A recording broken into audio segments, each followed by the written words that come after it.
Bonjour à tous. Aujourd'hui, nous parlerons du retour de Jésus. Nous savons, parce que la Bible nous l'enseigne, que Jésus revient.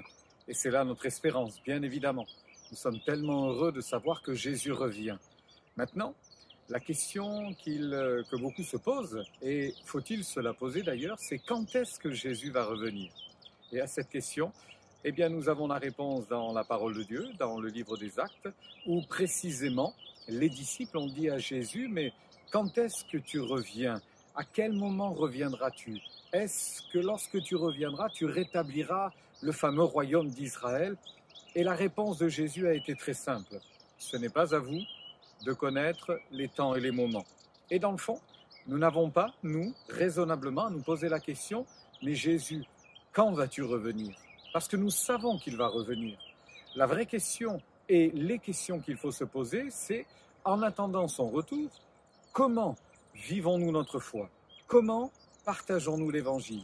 Comment supportons-nous les difficultés et les peines, voire même les persécutions et les injustices? Comment réagissons-nous dans l'adversité? Pourquoi le faisons-nous? Pourquoi persévérons-nous dans la foi? Qu'est-ce qui motive notre foi? Qu'est-ce qui motive cette assurance, cette certitude, cette proclamation? Je sais que Jésus revient. Eh bien voilà, ce genre de questions auxquelles je vous invite à répondre dès ce début de semaine. Et pour toute cette journée, réjouissons-nous de ce que Jésus revient. Ne perdons pas le cap, ne perdons pas de vue que c'est là la chose la plus essentielle. Évidemment, nous réclamons le retour de Jésus parce que le monde ne va pas bien.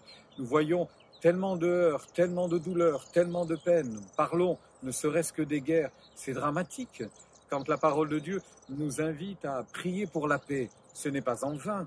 Quand la parole de Dieu nous demande de prier même pour la paix de Jérusalem, ce n'est pas en vain.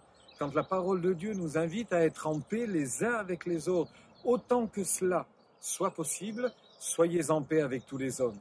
Quand la parole de Dieu nous demande de prier pour les autorités, c'est pour qu'elles ne soient pas excessives, c'est pour qu'il n'y ait pas trop d'injustice et de violence, mais que malgré tous les défauts que peut porter un cœur humain, que la justice prédomine, que cette justice qui est inspirée, qui est vraie, qui vient de Dieu, puisse se déclarer dans tous les jugements, et qu'ainsi il y ait beaucoup plus de sérénité ici-bas. On ne changera pas la nature humaine, le cœur de l'homme est mauvais par-dessus tout.